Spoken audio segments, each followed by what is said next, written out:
And welcome. David Levin here, Raising Your Game Today. This is Tuesday, so we're talking about the mental game of sports and competition. Fridays are for the rest of our lives. This week, I want to talk about a fundamental mistake people make in how they train their mental game. And the mistake is based on basically overlooking how the mental game actually functions in our lives. And by the way, this is not a new kind of mistake. Many of the breakthroughs in mental game training have come from noticing something that's sort of obvious and overlooked, but seeing it in a fresh way that helps us understand in a deeper way what's really happening and what we can do about it. A classic example is the book, The Inner Game of Tennis.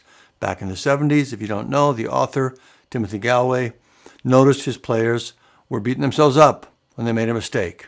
You know, what's wrong with you? How can you be so stupid? All that stuff we do. And of course, athletes have been beating themselves up for as long as there have been athletes, right? There's nothing new there. But Gallwey's insight was, wait, who are they talking to? It's like there are two people in there. That fresh take led to a revolution in mental game training that's helped tens of thousands of athletes over the years. So here's the aspect of the mental game we're overlooking now that's keeping us from training it properly. Basically, it's that it's always on. It's always going. We're not always aware of it, but no matter what we're doing or what's happening around us, it's always running in the background, right? It never stops. So that's sort of obvious, right? Here's the problem, though. We train it as if it's not always going. We don't do anything to address that fundamental reality. Instead, if we train it at all, we do it the same as we do with other things, one scenario at a time. When this happens, don't think that, think this instead. Or try to make a shot. We'll bump into you and distract you so you can practice staying focused. Just like we go to the gym and work on one exercise at a time, or we run one drill at a time, we train the mental game one scenario at a time, or at least as if that's how we're going to use it, one scenario at a time. And that's fine for learning individual skills, but it completely misses the reality of the mental game during competition. The reality is, again, it's running all the time, so we need to work on paying attention to it all the time also, and working with it and managing it and controlling it. With physical things, that doesn't make sense. It wouldn't make sense. We don't need to stretch all the time or jump or pivot or sprint or throw all the time, right? Those things do happen in individual moments, so it makes sense to train them that way.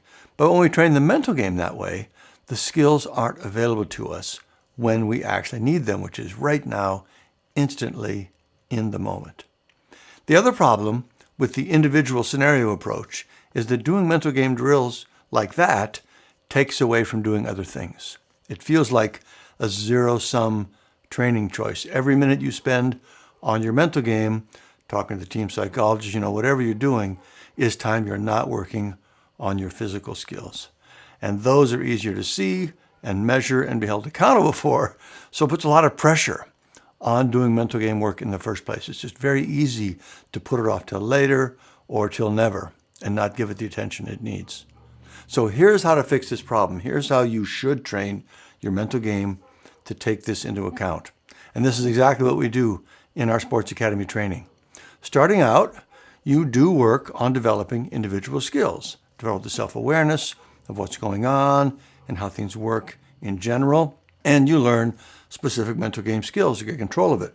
But once you have those, from then on, you basically merge working on them into everything else you do. So it's not actually zero-sum after all. As we said, the mental game is always running. It's the background layer alongside everything you do. So that's how you practice it, right alongside everything else you're working on.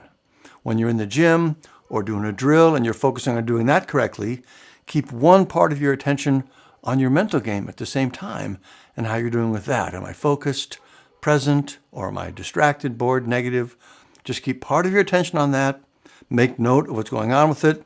And if it's not where you want it to be, use the skills you've learned to pull it back. You should also keep a workout journal to record all your workouts. And as part of that, make sure there's also a space there, a column or some other space to write down what was going on with your mental game while you did it.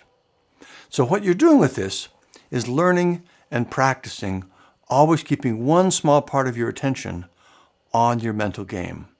That is the missing piece you need to stay focused and present in the moments when you need it. And if you don't do that, you'll never build the kind of mental game that helps you consistently play at your best. If you'd like to learn how we help athletes do this in a systematic way, check out RaiseYourInnerGame.com, both the Sports Academy training there and our advanced mental game mastery course.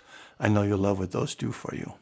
Either way, this is a powerful key to boosting your mental game. Make sure you train it in line with how it actually works. Physical, mental, there's no separation between them during competition, so train them together with that in mind.